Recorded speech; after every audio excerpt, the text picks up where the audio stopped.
Nous allons nous rendre à Prague, où nous allons rencontrer Mathieu Parizeau et son projet de course d'orientation en lien avec le numérique. Cela va nous permettre de finir ce domaine sur vraiment, là, pour le coup, l'usage raisonné des outils numériques pour les apprentissages. La course de numérique, voilà, et on a excusez-moi, on a des fois le recording entre guillemets qui peut nous perturber, mais voilà, on retrouve Mathieu qui va nous expliquer ce projet en classe de troisième, mobilisant à la fois la course d'orientation en appui avec les outils numériques. Eh ben, bonjour à tous. Donc, voilà, Mathieu Parizeau, enseignant d'EPS au lycée français de Prague. Donc, c'est une expérimentation que j'ai fait les années précédentes au Maroc, hein. J'étais enseignant au collège de Balzac à Kénitra, et c'est aussi une expérimentation que j'ai montrée à des collègues lors d'une formation EPS et numérique. Est-ce que je peux partager mon écran? Voilà, donc en fait, je suis parti d'un constat, c'est que la course d'orientation, c'est une activité qui est très intéressante pour les élèves, mais c'est assez difficile à enseigner pour plusieurs raisons, notamment parce qu'il faut gérer la sécurité des élèves dans les espaces extérieurs à l'établissement, dans les forêts, dans les parcs. Il y a la partie création des cartes et des parcours qui est assez difficile. Et il y a aussi le fait qu'on manque souvent d'informations pour évaluer et pour aider les élèves à progresser en orientation et à mieux gérer leur effort. Et un dernier point aussi, c'est qu'on a souvent des dégradations ou des pertes de matériel, que ce soit les cartes, les poinçons, les balises ou les cartons de contrôle. Donc, j'ai fait une expérimentation donc, au niveau d'une classe de troisième qui avait déjà effectué une course d'orientation classique, hein, avec boussole, carte, balise, poinçon. Voilà, donc il fallait que les élèves aient au moins un smartphone pour deux. Je leur fais signer donc une charte, hein, BIOD, c'est-à-dire Bring Your Own Device, signée par les parents et les élèves. Et l'expérimentation fonctionne avec ou sans connexion de données. Voilà, je rappelle un petit peu les attendus de fin de cycle en course d'orientation. Donc, le premier, c'est réussir un déplacement planifié. Ensuite, il y a gérer ses ressources pour réaliser un parcours en totalité. Et deux attendus de fin de cycle sur la sécurité. Donc, voilà, donc déjà le fait que les élèves aient leur smartphone, c'est un point de vue positif par rapport à la sécurité. Ils peuvent toujours appeler l'enseignant s'ils sont perdus ou s'ils sont blessés. Voilà, donc je vous propose de vous expliquer trois applications qui sont intéressantes pour la course d'orientation. D'abord, il y a l'application e-orienteering. Ensuite, une application de running qui s'appelle Runkeeper. Et une dernière qui s'appelle Usain Ligo. Donc, pour la première, c'est e-orienteering. Elle vous permet de trouver des parcours autour de chez vous et de vous chronométrer avec votre smartphone. Vous pouvez également, donc en tant qu'enseignant, c'est très intéressant, créer vos propres courses en toute simplicité. Et donc, la balise classique sera remplacée par un QR code. Voilà, donc vous pouvez choisir d'afficher ou non les cartes sur les smartphones. Voilà, mais moi, je préfère toujours travailler avec une carte papier. C'est plus facile à suivre et c'est plus précis. Donc, le site se présente de la façon suivante. Voilà, je vous montre comment ça fonctionne. Vous avez donc voilà, la possibilité de créer des courses en ligne ou des courses au score. Donc là, nous sommes voilà, à côté du lycée de Prague qui est ici, là. Et donc, on fait la course d'orientation juste à côté dans le parc qui s'appelle le parc Kinski. Donc, vous allez placer votre point de départ, votre point d'arrivée et différents postes pour, par exemple, faire une course en ligne. Donc, l'élève va partir d'ici, aller flasher le QR code 101, puis le 102, le 103, le 104, le 105 et revenir. Donc, quand vous avez créé votre course, vous allez faire télécharger les QR codes. Et donc, voilà, tous les QR codes qui sont là. Le premier QR code de configuration de la course, un autre pour démarrer la course et les points de contrôle. Et un dernier QR code pour terminer la course. Voilà. Donc, une fois que vous avez créé ces parcours, c'est là, vous allez ensuite, les élèves vont fonctionner avec leur téléphone et voilà, les captures d'écran des téléphones, voilà ce que ça donne. Donc, pour une course en ligne qui a été créée à côté du lycée de Prague, là, l'élève va scanner le premier QR code. Ensuite, il y a une petite description de la course, une course en ligne avec 6 points de contrôle, la carte éventuellement, mais on voit bien que cette carte-là n'est pas très précise parce qu'il y a la végétation qui gêne.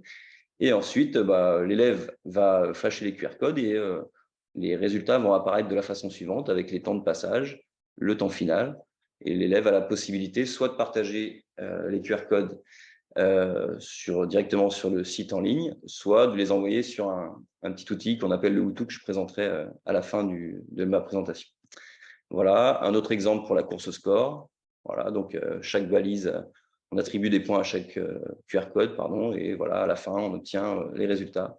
L'élève, par exemple, a fini son parcours en 4 minutes 48 et a totalisé un nombre de points de 12. Voilà. Ensuite, une autre application intéressante, c'est une application de running qui s'appelle Runkeeper, voilà, qui permet d'avoir une trace GPS de la course effectuée par l'élève et de mieux comprendre ses erreurs et ses difficultés. Le problème pour l'enseignant d'habitude, c'est que bon, il est placé au centre du parcours et après il lance la course et après les élèves partent, ils reviennent, ils ont poinçonné, on a un temps de course, mais on ne sait pas trop ce que l'élève a fait. Voilà, avec les applications de running, ce qui est intéressant, c'est qu'on a cette trace GPS. Donc, il y a une autre possibilité aussi avec cette application, c'est de faire créer par les élèves des parcours, des itinéraires. Donc, voilà, là, on a un exemple d'un itinéraire créé par un groupe d'élèves qui fait 1 kilomètre. Ensuite, c'est un autre groupe d'élèves qui va reprendre et suivre cet itinéraire en faisant tourner l'application en même temps. Et donc, l'enseignant pourra vérifier si effectivement le parcours a été bien effectué et il pourra aussi adapter ce parcours à la vitesse, à la VMA. C'est une notion que les professeurs de PS connaissent bien. Et donc, il pourra adapter la vitesse en fonction des capacités des élèves. Voilà. Une troisième application, alors pardon, voilà, d'abord un petit exemple de capture d'écran qui ont été effectués par mes élèves. Donc là, c'était dans mon ancien établissement au GSU Balzac, donc avec des parcours créés par les élèves, des photos possibles sur le parcours, des relais, des choses comme ça. Donc plein de choses possibles en faisant tourner finalement les deux applications. On peut faire e-orienteering et Runkeeper en même temps. Alors après, je me suis posé la question, est-ce qu'on pourrait organiser une course d'orientation sans se déplacer sur le terrain et sans installer de balises et de QR code? On a souvent des problèmes de perte de matériel ou de dégradation. Et c'est possible avec une application qui s'appelle Usine Ligo. Voilà, donc elle permet de suivre en fait la position du coureur grâce au GPS du téléphone.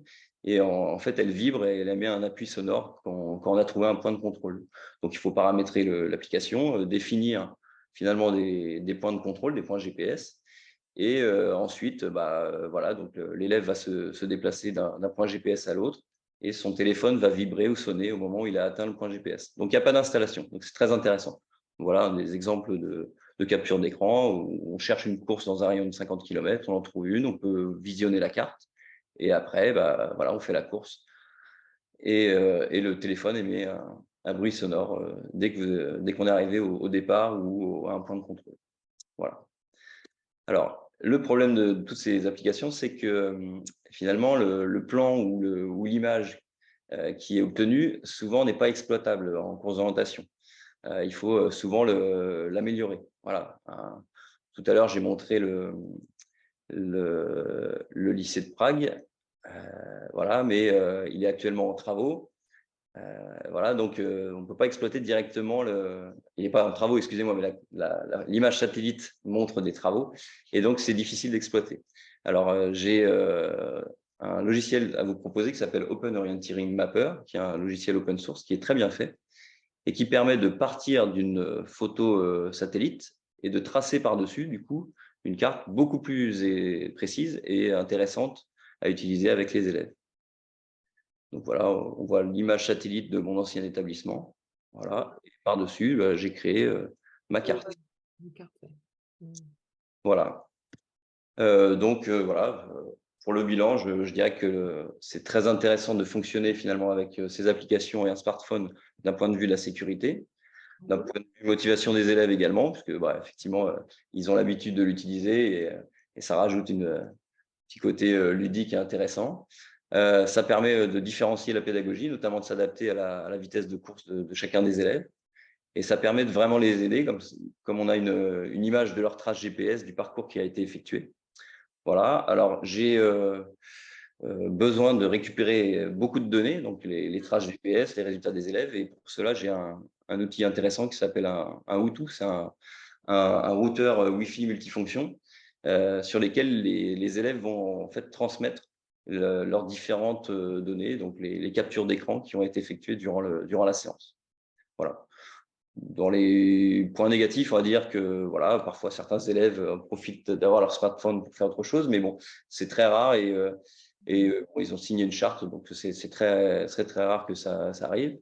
Voilà, dans les autres points négatifs, si vous n'avez pas ce petit appareil là qui permet de récupérer les données, ça peut faire beaucoup d'informations à gérer si les élèves vous les envoient par mail ou par WhatsApp par exemple. Donc c'est assez dur à gérer. Et un dernier point, c'est que, enfin plusieurs points, c'est que parfois ces applications se mettent à jour, donc il faut modifier légèrement ce qu'on avait prévu. Mais voilà, sinon c'est un bilan très positif sur cette expérimentation. Merci Mathieu pour cette présentation très, très complète et très intéressante aussi avec les points positifs et points négatifs. Moi, j'avais une question sur finalement le bilan que vous pouvez faire avec vos élèves, puisqu'apparemment, ce n'est pas la première fois que vous faites ce genre voilà, que maintenant vous êtes habitué à travailler comme ceci en course d'orientation. Est-ce que vous voyez un avant et après, par exemple, avec les élèves, entre les courses classiques et ce que vous faisiez de manière classique et maintenant avec ce dispositif numérique? Oui, vraiment, déjà au niveau de la motivation des élèves, c'est vrai que j'ai l'impression de voir des élèves qui courent avec plus de plaisir, avec l'intérêt aussi d'avoir cette trace GPS, là, ça permet de mieux les aider. En fait, ce qui était difficile avant, c'est ce que j'expliquais, c'est que dans cette activité, le professeur finalement est au centre du parcours, mais une fois que la course est lancée, il ne voit plus ses élèves. Donc, à la fin, finalement, bon, bah, on a le résultat, on a les poinçons et la durée, mais on n'a pas le parcours. On ne sait pas quel élève, quelle décision ils ont prise. Ils sont perdus, voilà. Et on ne peut pas savoir aussi si finalement ils ont bien géré leur effort. Voilà, on a juste le résultat, le temps, la durée, c'est tout ce qu'on peut faire. Avec ces deux applications qui tournent en même temps, finalement, on a beaucoup plus d'informations et ça permet vraiment de les aider. Donc il y a l'aspect motivation, mais il y a aussi l'aspect évaluation et aide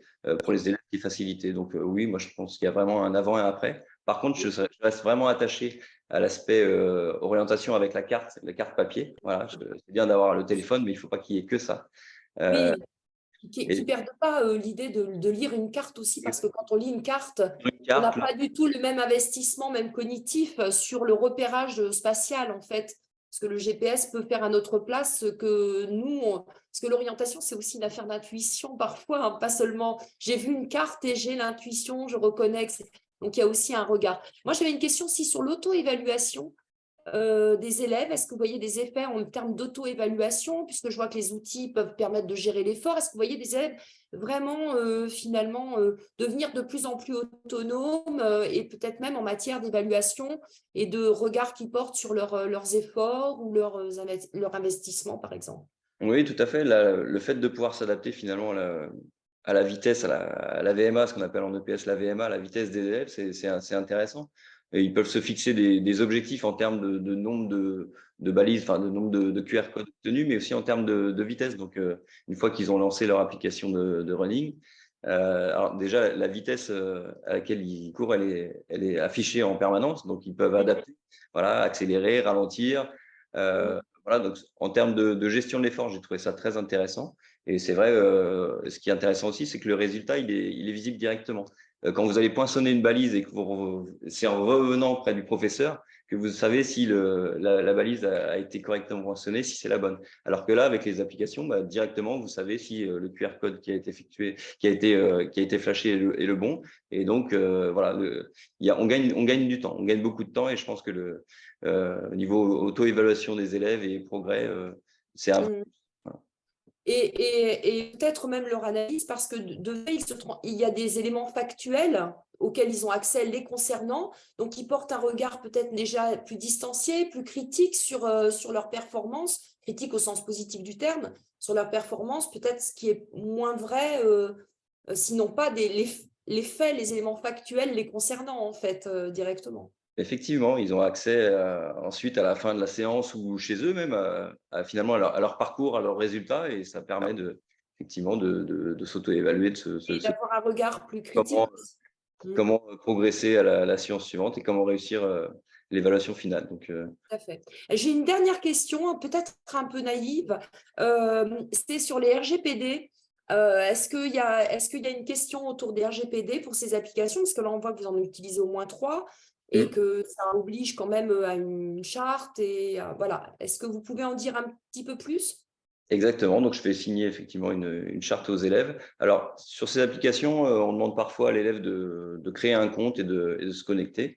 Alors, il y a des applications de running qui sont des applications qui sont finalement, entre guillemets, gratuites et qui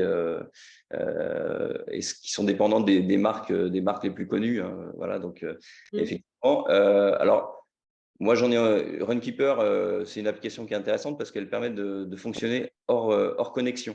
Et donc, voilà, l'idée, c'est que justement, un élève puisse obtenir une trace GPS sans avoir la connexion de données. Donc, au niveau RGPD, Oui.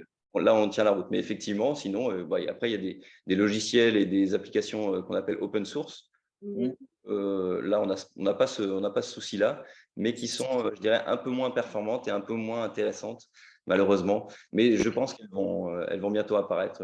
Il y a, j'espère, des collègues qui vont en créer, qui seront aussi performantes que ces applications qui sont proposées effectivement par des grandes marques.